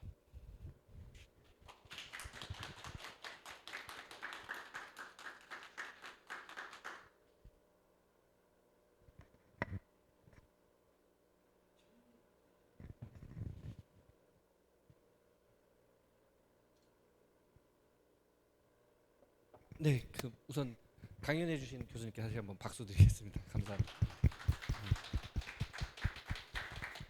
그리고 저희 잠깐 질의응답 시간 가지면 좋을 것 같은데요. 예, 지금 줌에도 계시고 하신데 줌에 계신 분들은 줌에다 채팅창에 올려주시면 됩니다. 질문. 그래서 혹시 질문 있으신 분들 얘기해 주시면 감사드리겠습니다. 예. 우선 제가 그래서 질문 하나 들으면서 든 게 있어서 먼저 드리면 이게 기술 자체가 이제 기술의 어떤 계속적인 발전을 가져오기도 하지만 결국은 어떤 자본주의 사회에서 결국은 경제적인 이익, 그 돈의 문제 때문에 계속 기술이 발전하게 되는데 이게 단순히 기술을 발전하려는 욕심보다는 결국은 생존하고 돈을 더 많이 벌려는 그런 그 욕망을 누르는 것이 과연 가능한지 그런 부분들이 저는 사실 조금 의문이 들었습니다. 그래서 그런 부분에 대해서 혹시 조금 생각이 해보신 게 있으시다면 나눠주시면 감사드리겠습니다. 네. 네, 그 이제 기술은 당연히 돈과 연결이 되어 있고 이제 경제의 문제와 이제 사실상 뗄 수가 없습니다. 이제 과거도 그랬고 지금도 그랬는데 이제 한 가지 이제 두 가지를 말씀드릴 수 있을 것 같은데 하나는 돈만은 아니다. 그러니까 기술의 어떤 그 관성이라는 게 분명히 있고 예를 들면 돈이 안 돼도 군사 기술은 계속해서 이제 그걸 합니다. 당장에 돈이 보이지 않아도 물론 이제 군사 기술로부터 이제 나중에 돈 되는 기술이 물론 나오기도 하는데 그러나 초기에 그 엄청난 투자를 이제 군사 기술을 할 때는 사실은 그 경제적으로 이익이 없을 때에도 그걸 하는 경우가 상당히 많이 있습니다. 그런 어떤 관성들을 이제 어떻게 허용할 것인가 안 할 것인가는 굉장히 중요한 문제라고 생각을 하고요. 또 하나는 기술을 개발해서 돈을 벌고 하는 주체들이 있습니다. 그러나 동시에 기술이 개발돼서 손해를 보는 사람들도 있고 또 그 기술들을 통해서 그 기술들을 이렇게 통제해야 될 필요도 있습니다. 제가 얼마 전에 들은 이야기가 자동차가 있는데 자동차가 오늘날처럼 이렇게 정말 편만하게 사용되도록 한 거는 신호등이 있었기 때문입니다. 이런 이야기를 했는데 저는 굉장히 인상적으로 들었습니다. 그 말을. 어떤 분이 이분이 AI 하시는 분이 그렇게 말씀하신 것 같아요. 근데 신호등이 매우 중요합니다. 그러니까 차는 가는 건데 신호등은 세우는 거잖아요. 그러니까 이 시스템을 이렇게 차근차근 만들어 가는데 신호등 만드는 사람이 신호등 만들고 교통 법규를 만드는 사람이 돈을 벌려고 하는 건 아니잖아요. 그러나 사실은 그 돈을 추구하는 기술 발전과 함께 그것을 잘 제어하는 그런 노력들이 같이 가야 되는데 저는 그래서 그게 양립 불가능한 것은 아니라고 생각합니다. 그러니까 제가 어떤 방향을 이렇게 제어하려는 노력이 있어야 되고 그 노력은 사실은 그 기술을 개발하는 분들에게만 맡겨져 있는 건 아니거든요. 그러니까 기술에 대해서 관심을 가지고 그게 어떤 악영향과 어떤 좋은 영향이 있는지를 보고 그것을 취사 선택하고 하는 그런 과정들이 이제 있어야 된다고 생각합니다. 또 한 가지를 또 더 말씀드리자면 우리가 오늘날 돈이 더 들어도 환경 친화적인 제품을 사용하려고 하지 않습니까? 그러니까 이게 그냥 우리가 돈하고 기술 발전은 너무 밀접하게 연결돼 있어서 이거는 막 맞물려서 돌아가면은 제어가 전혀 안 된다고 생각하지만 사실은 그렇지 않은 경우들이 이제 있습니다. 그게 뭐 그렇게 많은 건 아니지만 그래서 그것들을 그냥 이건 돈의 문제고 시장의 문제니까 어쩔 수 없어 이렇게 생각하기보다는 어떤 그런 방법들을 찾아 나가는 노력이 필요하다고 생각합니다. 감사합니다. 또 질문 있으시면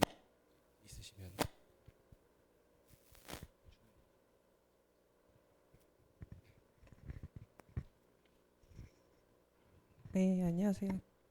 그 대구 가톨릭대학교 지리교육과에 제가 교수로 있어가지고 연구자로서 AI를 사용하는 것을 이제 어느 정도까지 할 수 있을지 고민이 많이 되거든요.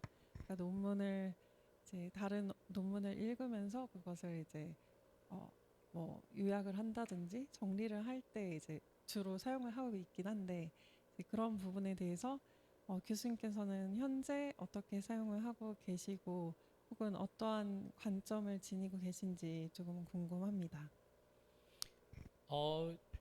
저는 AI를 별로 사용하지 않습니다. 근데 제가 공부를 열심히 안 하기 때문에 그렇습니다. 뭐 다른 게 아니라 논문을 그렇게 열심히 많이 읽지 않기 때문에 굳이 뭐 요약까지 해가면서 그건 아닌데요. 근데 이제 연구자 저는 이제 그 부분에는 뭐 저와 입장이 없는 건 아닙니다.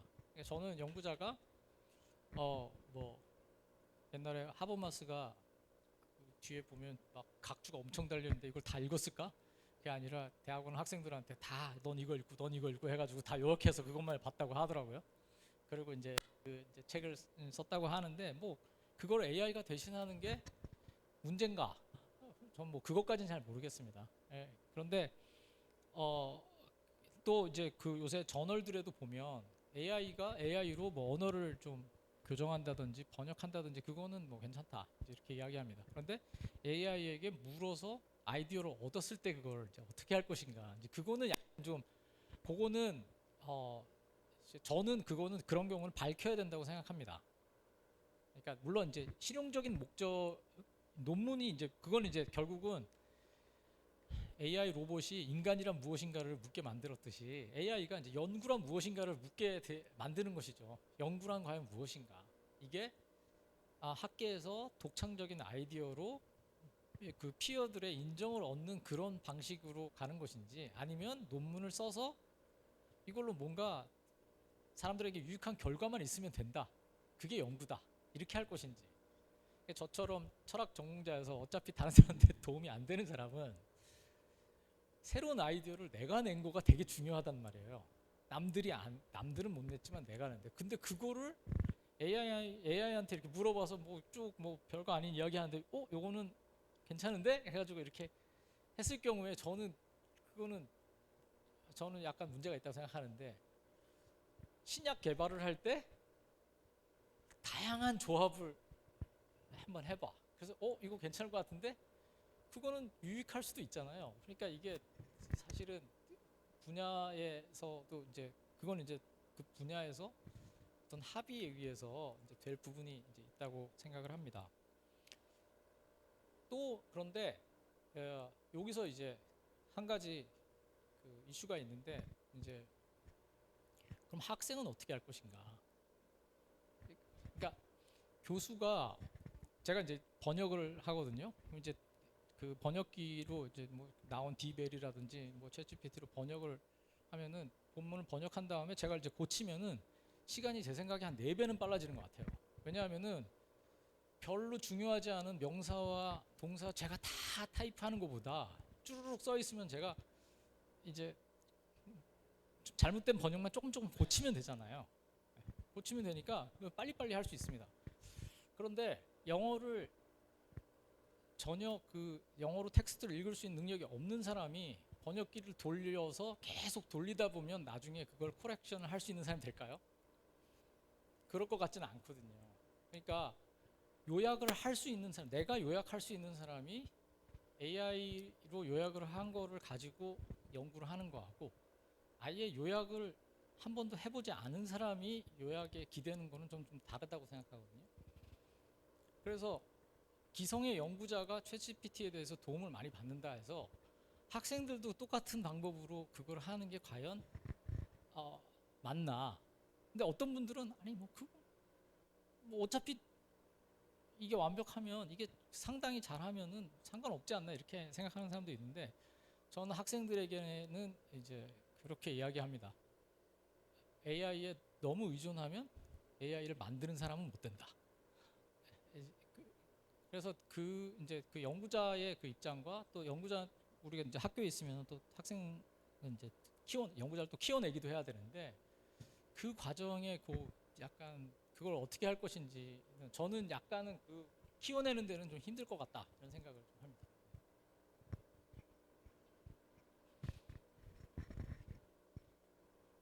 근데 혹시 또 질문 있으시면 아니 먼저 예, 저는 이제 개인적으로 제가 이제 전공이 좀 인공지능 관련된 프로그래밍을 하고 있기 때문에 오늘 해주신 말씀들을 이해하는 데도 충분히 이해를 많이 했고요. 그다음에 제가 학위 과정에 있을 때 그 보여주셨던 슬라이드 중에서 좀 기술에 대한 가치 판단에 대한 그 질문들에 대해서 고민들 많이 했었습니다. 근데 지금은 이제 저도 학교에서 근무를 하면서 살아남느라고 그런 질문들을 하기보다는 논문을 이제 쓰는데 집중을 하다 보니까 좀 질문을 잊어버리고 있었는데 오늘 환기를 시켜주셔서 너무 감사드리고요. 그러면 우리가 이제 기독인으로서 기술을 대할 때 과연 그러면 이제 기독교가 이제 AI 발전에 어떤 영향을 미칠 것인가를 이제 고민을 한다고 하면 전통적으로 우리 기독교 신앙인들은 아무래도 기술이나 과학에 대해서 좀 부정적인 입장을 견지하고 있었는데요. 그리고 우리나라의 한국의 교회는 또 우리나라의 어떤 보수적인 입장들 그리고 유교적인 전통 때문에 좀 더 아마 서구 세계보다는 훨씬 더 보수적인 입장에 있었던 것 같습니다. 그런데 또 한편으로는 아까 말씀해 주신 것처럼 이제 악기들이라던가 이런 것들을 많이 사용을 하거든요. 규모를 키우고 사람들의 편의를 위해서 약간 좀 양립할 수 없는 좀 보수적이면서도 도구는 이용하는데 기술을 뭔가 받아들이는 데는 관념적으로는 거부하는 이런 상황. 그 상황에서 지금 이제 젊은 세대들이 아무래도 기술 좀 더 잘 받아들이고 좀 더 얼리 어댑터적인 성향이 강한데 그러면은 그런 젊은 세대들의 성향과 그 다음에 지금까지 살아왔던 기성세대들의 어떤 보수적인 입장의 견지가 어떻게 보면 저희 교환에서도 또 그 세대 갈등으로 좀 충돌하는 거라고 보거든요. 그럼 이 문제를 좀 어떻게 해결할 것인가 하는 고민이 좀 있습니다. 그래서 혹시 기술 철학자로서 사실 우리가 교회에서는 세대 갈등 하면은 그냥 포스트 모더니즘에 속해 있는 젊은 세대와 그다음에 이전의 어떤 고전적 입장에서의 이전 세대 간의 갈등이라고만 보는데 사실 기술적인 입장에서도 그런 갈등이 있잖아요. 그럼 이런 갈등을 좀 어떻게 풀어낼 수 있을까가 좀 고민인데 기술 철학자 입장에서 우리가 어떻게 좀 풀어낼 수 있을까 혹시 아이디어가 있으시면 말씀해 주시면 좋겠습니다. 근데 이제 저는 예배당에 드럼 들어올 때 좀 어른들이 싫어하고 기타 치는 거 싫어하고 이랬던 경험은 저도 개인적으로 있습니다. 그런데 기술 그거는 이제 악기에 대한 뭐 기술이라기보다는 훨씬 더 악기에 가까웠던 것 같고요. 북치고 뭐 장구치고 이거 그랬던 것 같은데 저는 한국 교회가 뭐 물론 보수적인 이 요즘은 도대체 보수가 무슨 말인지도 잘 모르겠지만 하여간 보수적인데 과연 과학기술에 대해서 보수적이었나? 저는 그거에 대해서는 사실 이제 그 뭐 창조과학이라든지 이제 이런 그런 특정 사례들은 분명히 있습니다만 우리가 일반적으로 알고 있는 기술들 그러니까 전화기, 자동차, 인터넷, 메타버스 뭐 그런 우리가 이렇게 실용적으로 쓰는 기술에 대해서 교회가 거부한 적은 한국 교회는 특별히 옛날부터 우리 왜 네온 사인 엄청 자랑하지 않았습니까? 네온 십자가 네온 그게 뭐 서울 시내 뭐 큰 도시에 가서 이렇게 쫙 보면 쫙 네온 있는 걸 보면 너무 감동이 된다 이제 이런 이야기도 많이 했었는데 사실 술집에서 쓰던 거를 그 십자가에다가 과감하게 갖다가 사용을 했던 거거든요. 그래서 전 기술에 대해서는 오히려 보수적이지가 않고 굉장히 어떻게 보면 훨씬 더 수용적이다라고 저는 평가를 하는 것 같습니다. 네. 근데 말씀을 듣고 보니 어떤 사례들이 있을지 조금 다시 한번 생각을 해봐야 되겠다는 생각은 드는데 이렇게 기술의 어떤 그 수용과 관련해서는 한국 교회는 굉장히 수용적이지 않았나. 특별히 한국 개신교회는 엄청나게 수용적이었다는 생각을 저는 개인적으로 판단을 하고 있습니다. 네.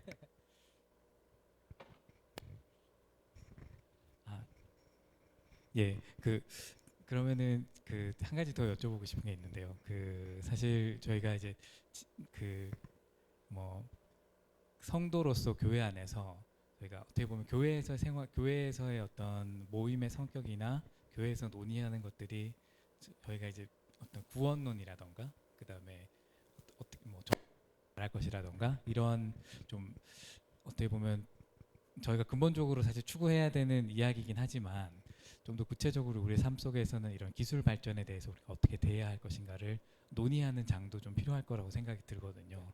근데 사실 교회에서 그런 이야기들이 좀 쉽지가 않단 말이죠.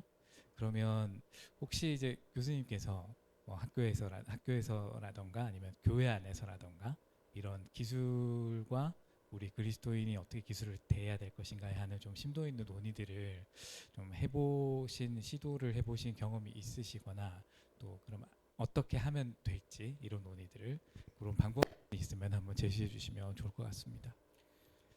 네, 그러니까 그게 사실은 쉽지 않고 제가 뭐 이제 저희 목사님이 금방 뭐 제 말씀을 듣고서 그렇게 하셨는지는 잘 모르겠는데 이제 저희 교회에 그 이렇게 앞에를 리노베이션을 하면서 프로젝터를 이렇게 하는데 저희 앞에 이제 교회 강단을 이렇게 리노베이션 했거든요.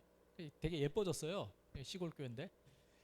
그런데 예쁘게 해가지고 이거 이제 돌아가신 권사님이 이제 주신 헌금으로 이렇게 앞에를 예쁘게 했는데 하고 났는데 예배를 딱 시작해서 정말 예쁘다 이랬는데 예배 시작하자마자 스크린 쭉 내려가는 거예요. 그래서 제가 예배 끝나고 목사님께 아니 목사님 이거 돈 그래도 1,000만 원, 2,000만 원 들여가지고 해놓고 이거 다 가리면 뭐 합니까? 이제 그런 말씀을 드린 적이 있습니다. 근데 이제 제 말씀을 듣고 그러셨는지 뭐 그 생각을 미리 하셨는지 모르겠는데 저희는 이제 성경책을 펴니다. 저희 교회에서는 이렇게 예배 드릴 때는 성경 찬송을 이렇게 보고서 예배를 드립니다. 그래서 광고할 때 스크린 내려오고 이제 프로젝터로 이렇게 하거든요. 근데 그게 뭐 조그만 교회에서 뭐 사실 논의할 것도 그렇게 많지는 않은데 저는 예배당 건축을 한다든지 아니면 예배 시간에 뭔가를 이렇게 할 때 그런 논의들이 조금 있었으면 좋겠습니다. 근데 쉽지는 않은데 뭐 목회자의 역할이 그 중에서 굉장히 중요할 것 같고요. 그다음에 근데 그 많은 경우에 그게 뭐 굉장히 진지한 이야기를 하는 것보다 꼭 그래야 돼? 이렇게 물어보는 거잖아요. 그러니까 뭐 일회용 컵부터 시작해서 뭐 그런 운동들이 사실은 조금씩 있거든요. 우리가 뭘 쓰고 어떤 방식으로 우리가 그 예배하고 하느냐가 어떤 결과가 있는지에 대해서 조금 생각을 하다 보면 조금 논의할 그런 공간들을 조금씩 만들어 가야 되지 않을까, 저는 그렇게 생각합니다. 근데 뭐 구체적으로 어떻게 할 수 있는지는 잘은 잘 모르겠습니다. 근데 의외로 그렇게 복잡한 일이 아닐 수도 있다고 생각합니다. 그러니까 막 엄청 우리가 다 모여가지고 우리가 이 뭐 프로젝트를 넣을지 안 넣을지를 우리가 다 같이 신학적으로 논의를 해보자 이렇게 하는 게 아니라 이거 꼭 설치를 여기다가 해야 되나요? 이렇게 물어볼 수 있는 거잖아요. 네. 그러니까 작은 논의들, 그다음에 그게 우리의 공간이나 우리 환경이 우리한테 주는 영향이 있다 하는 거를 조금 더 많이 좀 생각을 해야 되지 않을까 생각합니다.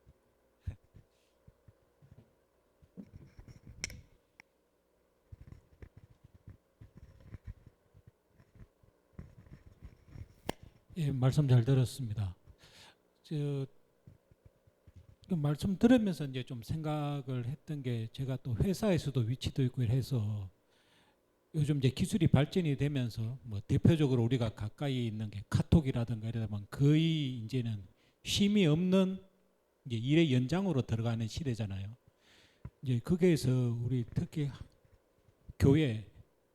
한국 교회 내에서의 기술의 발전에서의 한국 교회의 역할이라는 부분들이 좀 궁금해졌었습니다. 말씀을 듣다가.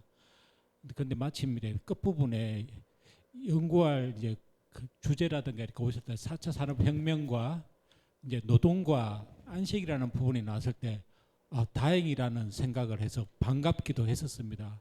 그러한 부분에서 특히 교회 내에서의 뭐 카톡이라든가 여러 가지 기술의 발전이 되어갔을 때 개인적으로는 안 그래도 힘이 없는데 왠지 교회 오면 주일만 되면 더 바쁜 것 같거든요. 그런 측면에서 한국 교회 내에서의 기술의 발전적인 측면에서 한국 교회에서의 역할이라는 부분, 마침 이래 연구하는 주제 속에서의 그런 부분이 어떻게 이제 고민을 갖고 계시는지, 또 교회 내에서의 쉼이라는 부분들이 어떻게 보면은 한국 교회가 역사 변화 발전하면서 어느 순간 되었을 때의 영성이란 부분이 많이 지금 떨어지고 있다고 저는 개인적으로 느껴가는데, 그 속에서의 신앙인들이 그러한 부분과 기술의 발전 속에서 노동과 안식이라는 부분들을 어떻게 이 교회가 역할을 해야 될지에 대한 고민이 조금 저도 같이 되어서 한번 여쭤봅니다. 네, 뭐 제가 한국 교회 영성과 뭐 이런 거에 대해서 이야기할 형편은 전혀 아닌데, 근데 그 말씀하신 대로 교회가 이제 세상에서 어떤 모습을 보여줘야 되는데, 지금까지는 어떻게 보면 뭐 적어도 기술이라는 측면 아니면 열심히 사는 것의 측면에서는 모범을 많이 보여준 것 같아요.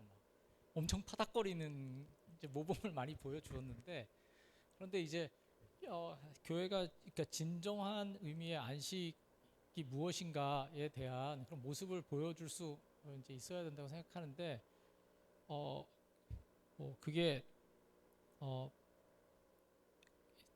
그 브루그만이라는 그 신학자가 안식일은 저항이다 이런 책을 이제 썼는데, 아주 얇은 책입니다. 안식일은 저항이다. 그러니까 안식일 날 노동하지 않고 쉬는 것이 이제 그게 그냥 편하게 그냥 쉬지 뭐 이러는 게 아니라, 하나님에게 전적으로 의지하면서 내가 오늘 일하지 않아도 나의 먹을 것을 하나님 주신다라고 하는 것, 그다음에 세상이 그 노동을 통해서 뭔가를 성취하려고 하는 것으로부터 내 스스로를 이렇게 후퇴하는 것, 이제 이런 것을 이제 이야기를 하면서 안식일은 저항이다라는 그런 했는데, 그 책을 읽으면서 저는 굉장히 깊은 그 도전을 받았던 기억이 납니다.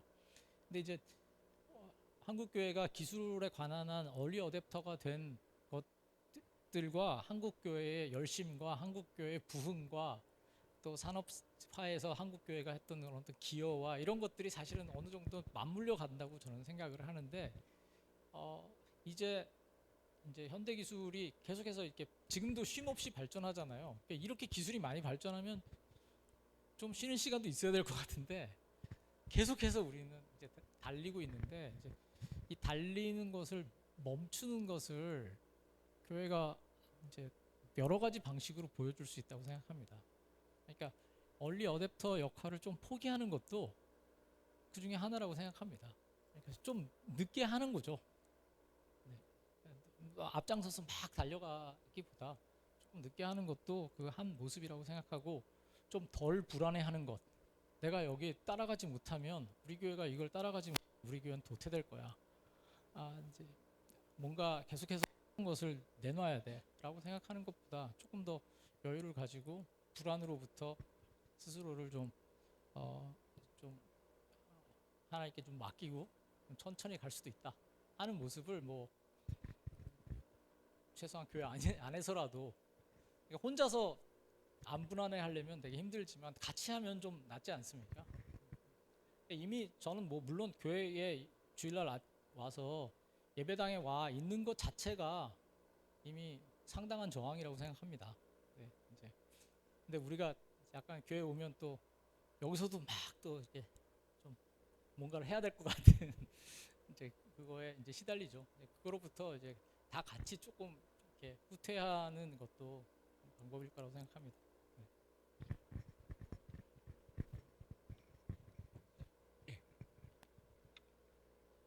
네, 교수님 안녕하세요. 저도 지금 이제 인공지능 관련해서 이제 일을 하고 있는데 뭔가 기술 발전 속도가 점점 더 빨라지고 있잖아요. 그래서 사실 뭐 교회와 이런 가치에 대해서 생각을 해볼 겨를이 사실은 없는 것 같은데 오늘 이렇게 강의를 들으면서 좀 다시 한번 돌아보게 됐고 여담이지만 이제 음성을 따라하는 거는 1분 미만의 음성으로도 지금 바로 따라할 수가 있거든요. 이제 그만큼 이제 기술 발전이 빨라진 것 같은데 제 고민은 이제 챗GPT 같은 이런 기술들이 나오면서 이제 기술을 받아들이냐 마냐 이런 것뿐만 아니라 그 기술을 이제 막 사용하면서 자라나는 세대들 그런 세대들이 이제 가지는 어떤 생각과 사회의 모습들이나 개인의 어떤 역량이나 이런 게 달라지게 되잖아요. 저도 지금 이제 목사님이 설교를 하시다가 뭔가 의문이 되면 바로 챗GPT를 켜서 이제 내 의문에 대한 답을 바로바로 이제 확인할 수 있는 이제 그런 시대인데 이런 때 이제 사람들이 다음 세대가 교회에서 어떤 질문을 할 수 있고 어떤 답을 얻을 수가 있을까? 교회는 이제 질문을 하면 이제 언제든지 답을 얻을 수 있는 상황에서 교회에서 뭘 물어봐야 하고 약간 그런 고민이 드는데 혹시 어떻게 생각하시는지 궁금합니다. 아까 제가 비디오를 켰을 때 보셨는지 모르겠는데 내가 죽는다면 지금까지 살았던 것이다 그런 이야기도 있었고 사람이 죽음을 두려워하지 않는다면은 그건 사는 게 아니다 이런 이야기가 있었습니다. 그래서 제가 아까 영원히 산다면 우리가 어떻게 살게 될까 그렇게 이제 여쭤봤었는데 모든 질문에 답을 금방금방 얻을 수 있다면 물을까요? 그러니까 말씀하신 것처럼 설교 시간에 뭔가 궁금해져서 챗GPT를 찾아보는 사람은 묻는 사람이잖아요. 근데 물으면 바로바로 답이 나오는 그 챗GPT와 함께 챗GPT와 함께 자라지 않으셨으니까 옛날 습관대로 여기다 물어보시는 거죠. 그런데 이것과 같이 자란 사람이 과연 물을까요? 그건 저는 잘 모르겠어요. 그리고 묻고 나서 궁금해서 물어보면 보통 학생이 질문해서 답을 얻으면 기억을 오래 하지 않습니까? 그냥 주는 대로 외우는 것보다 그거 아닌 것 같은데요. 그래서 물어봤는데 선생님이 그거는 이렇게 해서 가르쳐주면 이제 금방 하잖아요. 근데 답이 그렇게 금방금방 나왔을 때 그걸 기억할까요? 저는 굉장히 사실은 미래 세대가 그 부분에서는 되게 사실 좀 두렵습니다. 그러니까 이게 답이 쉽다는 얘기는 그게 물으면 그걸 그래서 챗GPT를 사실은 60대 70대가 되게 좋아해요. 엄청 좋아하십니다. 가르쳐 드리면. 왜냐하면은 내가 어릴 때 이런 게 그러니까 60대, 70대에 옛날 공부 열심히 하던 분들이 제일 좋아해요.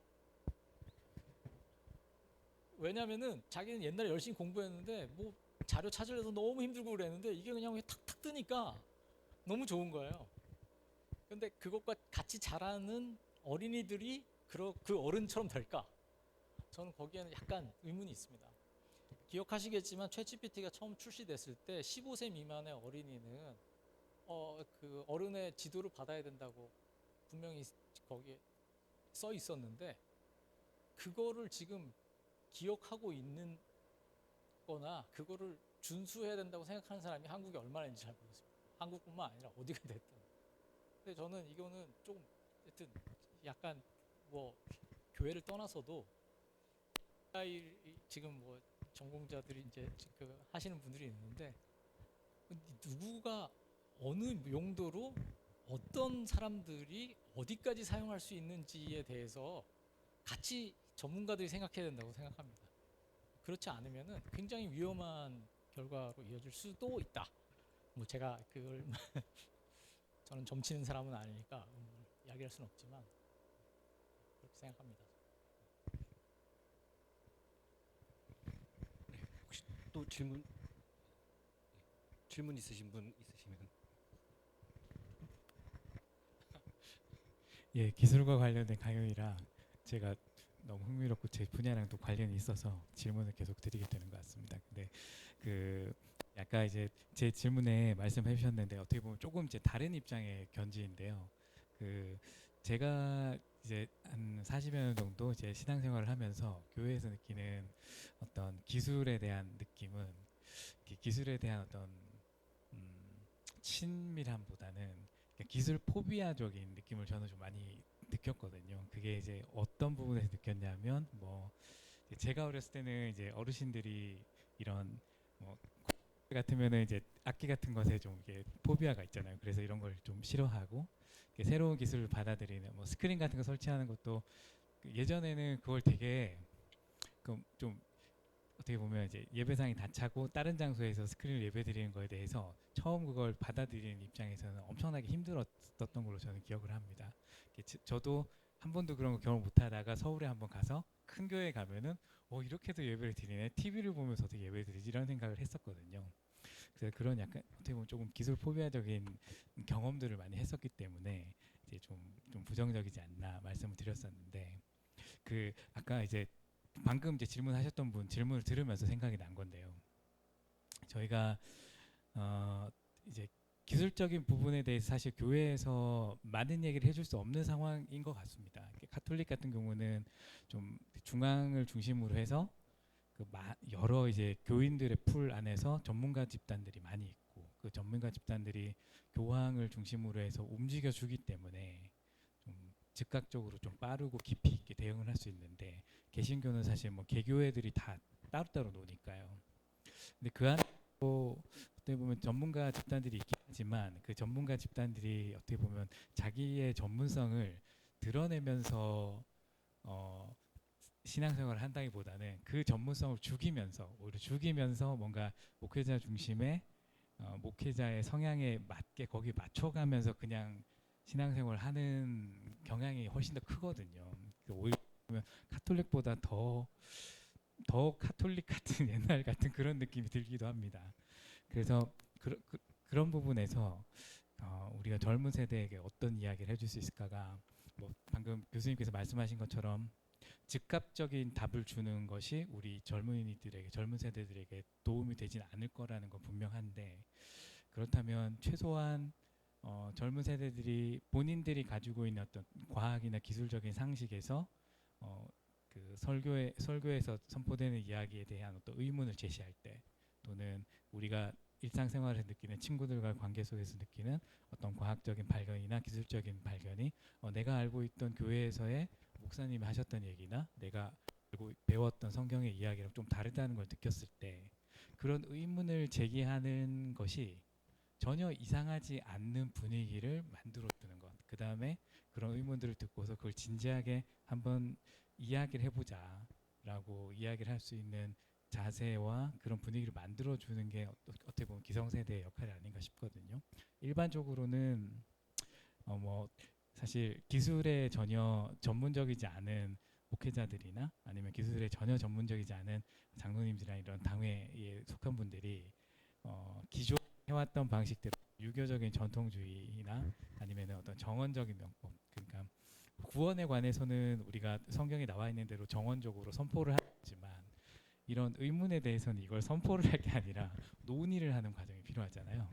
그래서 그 논의 과정들이 있어야 될 텐데 모르겠습니다. 저는 좀 중간에 낀 새거든요. 저는 이제 40대 중반이라 그래서 이쪽인 것 같기도 하고 이쪽인 것 같기도 하고 그렇습니다.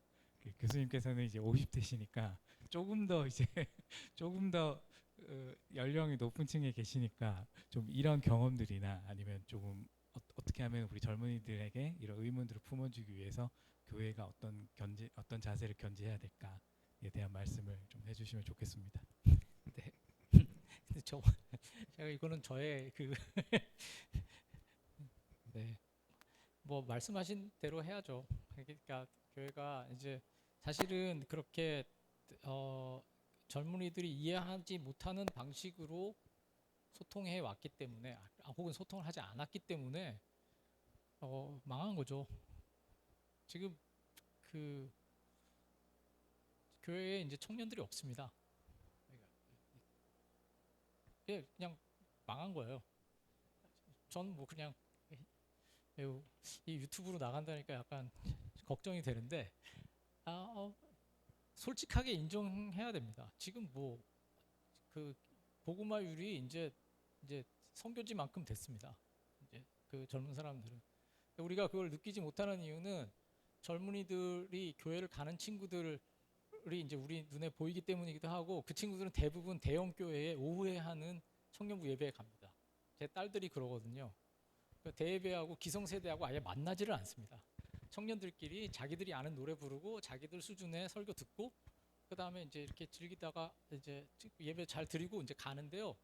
결혼 딱 하고 아기 나면은 갈 데가 없습니다.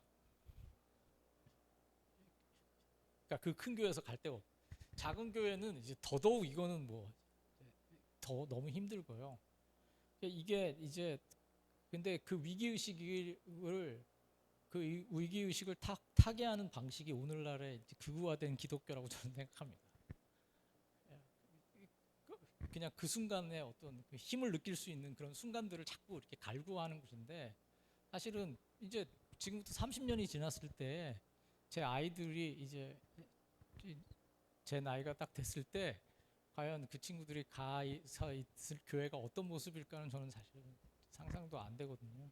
근데 뭐 그런 시도들은 결국은 문제 의식을 가진 사람들이 각자의 자리에서 시도하는 수밖에 없다고 생각합니다. 저는 이제 포항에 있는 조그만 시골교회 가서 전 청년부 부장이거든요. 저는 거기 한동대 학생들이 주로 이제 있기 때문에 뭐 많습니다. 수십 명이 교회에 오는데 저는 우리 교회가 이 친구들에게 교회의 모습이 무엇인지를 잘 보여주고 물어보고 대답하는 걸 잘 가르쳐줘서 나중에 컸을 때 어딘가 가서 요만한 조그만 교회 가서 청소도 하고 청년부 부장도 하게 하는 게 이제 지금의 사역이다 이렇게 생각을 합니다. 근데 뭐 그게 될지 안 될지는 잘 모르겠지만 그렇습니다. 네, 뭐 예. 물어보는 것에 잘 대답도 해줘야 되고 물어보는 것을 가르쳐주기도 해야 됩니다. 제가 뭐 엄청 조금밖에 안 남았잖아요. 이제 청년들이 조금밖에 안 남았습니다. 교회 남아 있는 청년들은 물어보질 않습니다. 물어보지 않고 착하기 때문에 교회 남아 있는 거예요. 물어보던 애들은 다 나갔고 이 친구들한테는 이제 물어보는 걸 가르쳐줘야 돼요. 그러니까 이게 이제 약간 이중으로 사실은 어떻게 보면 네, 그렇습니다. 그런 것 같습니다. 제가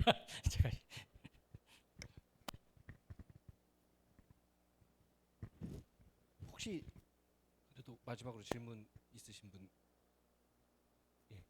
질문 오늘 많이 가지고요. 예. 그러면 오늘 이거 마치고 또 조별 모임 있으니까요. 예. 같이 조별 모임 해주시면 좋겠고 마지막으로 좀 교수님께서 기도해 주시고 마쳐주시면 감사드리겠습니다. 네, 그 제가 제 수준에서 해서는 안 되는 말들을 너무 많이 한 것 같아서 너무 제가 하여튼 쓸데없는 소리를 너무 많이 해서 죄송합니다. 잊어주십시오. 제가 한번 기도하겠습니다. 하나님 또 하나님 나라를 사랑하는 여러분들과 함께 또 이렇게 기술의 문제 또 한국 교회의 모습들에 대해서 함께 이야기할 수 있는 기회를 주셔서 감사합니다. 하나님께서 각자의 삶에 함께하여 주시고 우리가 오늘 나눈 대화들이 또 어떤 방식으로든지 하나님 나라를 이루는데 또 도움이 되는 그런 시간들이 되기를 원합니다. 하나님 하시는 모든 일들 위에 주님께서 함께하여 주시고 하나님 나라를 갈망하는 사람들이 누리는 기쁨과 감사를 경험할 수 있도록 하여 주시기를 간절히 바라고 원합니다. 감사드리고 예수님 이름으로 기도합니다. 아멘. 강의해 주신 교수님께 한번 박수 드리겠습니다. 감사합니다.